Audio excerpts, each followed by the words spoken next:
మొత్తానికైతే demon పవన్కి at least మిగిలిన 2 వారాలైనా concentration పెట్టి అట్లీస్ట్ టాప్ 3లో ఉండడానికి ప్రయత్నిస్తాడైతే నేను అనుకుంటున్నాను.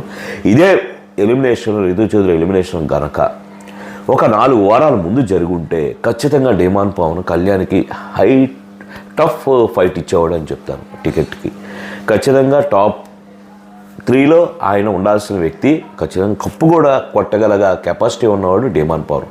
కానీ బికాజ్ ఆఫ్ రితు చౌదరి ఆయనైతే ప్రతిదీ సాక్రిఫైస్ చేసుకుంటూ రావడం, అది లేఖితనంగా అనిపించడం, చూసేవాళ్ళకి చండాలంగా అనిపించడం, ఇదేంటి ఎంత ఎంత ఏంతో వచ్చి ఇక్కడ ఇలా ఆడుతున్నాడు ఏంటి అని చూసే జనాలకు కూడా ఆయన మీద ఒక రకంగా చెప్పాలంటే కొద్దిగా జాలేసిందని చెప్పాలి.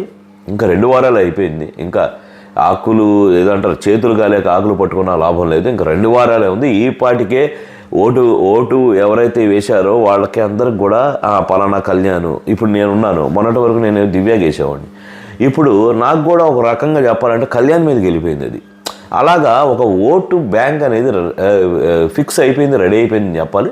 ఇప్పుడు ఈయన ఎంత ప్రయత్నం చేసినా ఎంతవరకు వర్కౌట్ అవుద్ది, మహా అయితే 30-40% కన్వర్ట్ అవుతాను తప్ప అంత ఇదిగా ఏమి కన్వర్ట్ అవ్వరు. ఇంకోటి రితు చౌదరి ఓట్లు ఏమో నేను పడతాయంటే అసలు ముందు రితు చౌదరికి ఓట్లు ఉండాలిగా.